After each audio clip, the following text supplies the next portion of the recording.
Hello, welcome to Alyssa Jean's Reviews, and welcome to my monthly trans woman life update for January 2023. So every month I do at least one video where I just kind of talk about how things are going. Usually I'll have some kind of topic related to my transition, or just trans folk out there in the world, or some topic related to that, usually to my transition. Sometimes I don't have a topic at all. Sometimes I just ramble. This month I do have a topic. I don't know how long I'm going to talk about it, but I want to talk about something that has been very present on my mind lately. And that is how to deal with grief and how that becomes different when you're on HRT, or at least for me personally, it feels a lot different than when I've experienced grief in the past. I've had in the past two very close friends passed away. They were about 10 years apart, their passings. I think one was in 2002 and one was in 2012. So I'm kind of right in that. That was actually at the very end of 2022, technically beginning of 2023, that I am experiencing this latest bout of grief, but it's about every 10 years. And I just want to talk a little bit about like how it feels different to me now. And mostly I want to talk about this because I can't really think of much anything else right now. So for those of you who saw my live stream that I did last week, you already know what I'm talking about. Or if you follow me on Instagram, you might know what I'm talking about as well. So I had a long-time companion, my dog Sawyer. He was with me for 16 years. He was 17 years old. He just turned 17 before he passed. But I got him when he was 1. So he was with me for 16 of those. With me through my marriage, my divorce, moving across country, my gender transition, all that. About 8 different places we lived together. So he was with me through a lot of changes. 16 years is a big chunk of a person's life. I was 32 when I got him, and I'm 48 now. So changed a lot during that time. And he was there the whole time. The last 3 years, I was living with no roommates, so just him. So when he's gone, like, it's noticeable. It's very empty. It's been about a week, a little more than a week. So I'm slowly adjusting to it and getting used to living completely alone, and no doggy to keep me company. I will often forget that he's gone, especially when I'm out, like I'm at work and I'm coming home and I think that I have to go home and take him out. I'm like, oh, well, I don't really have time to do much after work because I got to go home and take him out. And then I go, oh, and then I get this really sharp pain. Although that has eased up a little bit over the last week. It's not as frequent as it was, but so that's happening. So the way that this relates to HRT is that is combined with, for lack of a better term, my trans PMS. I say lack of a better term because I don't know that it happens exactly once a month. In fact, I experienced that same thing 2 weeks in a row now. So it doesn't happen every week, though. So usually in the middle of my estradiol cycle, which I take the shot on Fridays. So the middle of the cycle is Tuesday. So usually when we're getting starts maybe like Sunday, gets more intense Monday, and then Tuesday is kind of when it starts leveling out, and that's just this feeling that my emotions are out of control. I feel it right here. And it just feels like, and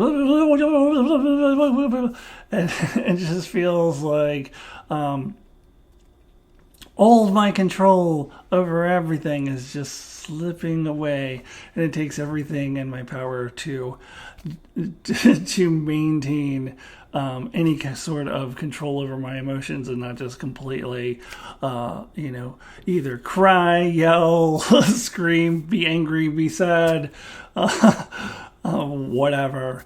It takes all my strength to hold it all in. I can just feel it right here. It's like, I described this once to a cis woman friend of mine, and she said that, yeah, it sounds like PMS to her, but, I don't know, because I haven't experienced the cis female version of PMS.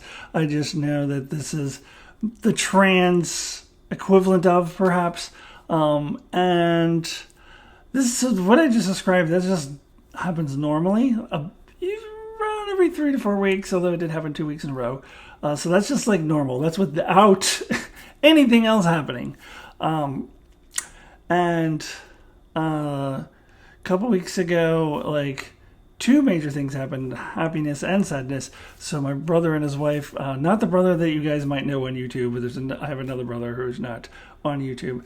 He and his wife had been waiting to adopt for 3 years. They've been on the waiting list, and all of a sudden it went through and they got a baby, and I have a niece now. And so that's really exciting, and it was really joyous, really intense happiness. And I was going through that, that trans PMS thing when I got that news. But at that same time, like, Sawyer was kind of not doing well, and I was prepared to take him to the vet, and that was going to be like kind of the final decision, like, see what the vet says, to see if there was like anything that they can do for him, or if this is the end of it. So that was happening at the same time, and then so it was the next day after I found out about the fact that I have a niece, and I was very joyous and happy, that I made the decision that he just can't do it anymore. It was getting painful to watch Sawyer just be in pain all the time and just not even be able to sleep. Like, it was bad. So I had to make the decision that it is time to let him go. So all that was happening while I'm experiencing that. So, and then that continued. Like, so I feel like that feeling just combined with my grief, and it didn't really stop. Like, usually that feeling, as I said, starts leveling off around Tuesday-ish, maybe into Wednesday, and then I do my shot again on Friday, and it usually doesn't happen every single week, so I don't usually go through it again the next week. So that's what usually happens. But it hasn't really stopped.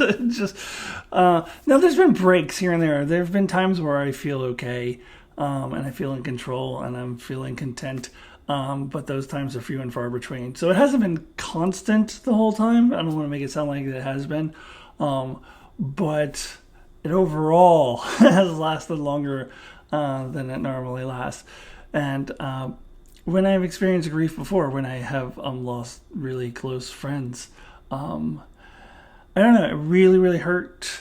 I cried, but I felt like it was easier to kind of, I don't know, to think about all the positive things and kind of channel my grief into music or memories. And I did a little bit of that here too, but it's just more challenging. Like, it's more challenging to kind of, because I just feel like there's more stuff going on at once. So this has been my experience. I don't know if this is a typical experience or not. And I'll be fine in the end.